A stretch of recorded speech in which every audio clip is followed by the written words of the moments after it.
Hi, I'm Paul Pasulka, Ivy Masters Learning Center and ivymasters.com.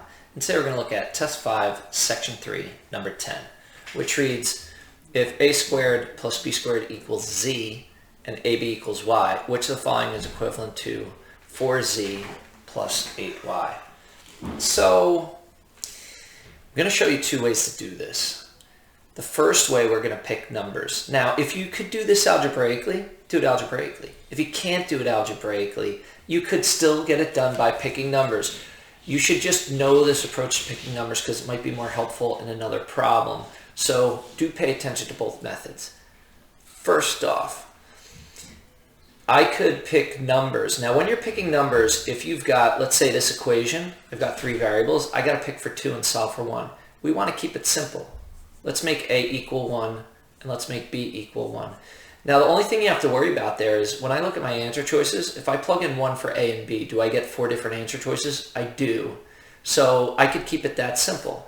And then what I get here is, in place of a, I put 1, so it's 1 squared, plus in place of b, I put 1, plus 1 squared equals z. And I get 1 plus 1 equals z, and I get z equals 2. Cool. And then ab equals y. So again, in place of a, I put 1. In place of b, I put 1. Equals y.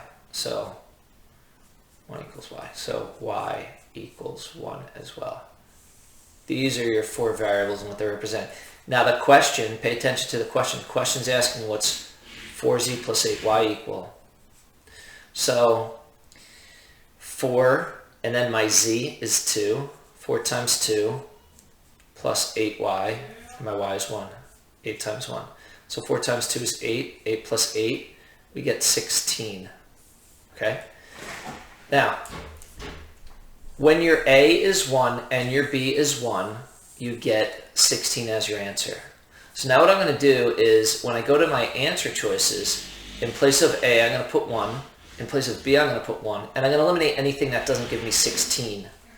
In answer choice A, I get 1 plus 2 squared. 3 squared is going to give me 9, not 16. In answer choice B, I wind up with 2 plus 2 squared. 4 squared, that gives me 16. It looks like that's my answer. You should check all the answer choices if you don't realize it by now. This is going to be 4 plus 4. That's going to be 8 squared. 8 squared is 64, not 16. It's not 8 times 2. And then answer choice D, we wind up with 4 plus 8, 12 squared, which is 144, not 16. So you can see there your answer is B. Now, let's look at our second method here to do it, which may be your first method, doing it algebraically. Now, sometimes at picking numbers, students will say to me, hey, but what if you pick different numbers? If you pick different numbers, you're going to get a different answer, but it's still going to work out. And I'm not going to do another demonstration, so this video doesn't last 10 minutes. But another thing you could do is, if a squared plus b squared equals z, then in place of z, I could put a squared plus b squared. If ab equals y, then in place of y, I could put ab. And then what I get is 4 times the quantity a squared plus b squared plus 8 times the quantity ab. And then I distribute, I get 4a squared plus 4b squared plus 8ab. And there's several ways to do it, to finish this. One is, if you look at your answer choices, remember all these answer choices, you wind up foiling. And look at your first terms. In the first one, I get a squared. Well, I have 4 squared here.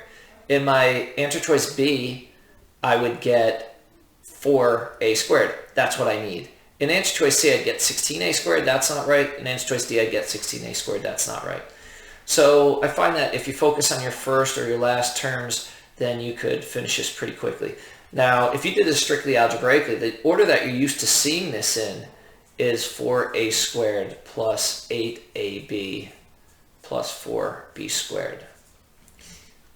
And noticing that all your answer choices are perfect squares, you can make 2 sets of parentheses. Square root of 4a squared is 2a. That would go here and here. And then both of your signs are plus, so you know it's plus plus. And then the square root of 4b squared is going to be 2b. And then you could either think through or FOIL it yourself. You just got to check your inside and outside terms because you already got your 2a and your 2b based on your first and last terms. And if you multiply these, you get 4ab. And if you multiply these, you get 4ab. And if you add those up, you get 8ab. So it works out. Thank you for joining us today. If you like this video, click like. You could share it with someone who has trouble with these kind of complex substitution, quadratic equation type questions. If there's any question you'd like to see answered from any official PSAT or SAT or ACT, leave that in the comments. I'd be happy to shoot a video on it. And click subscribe so you don't miss anything. Have a great day.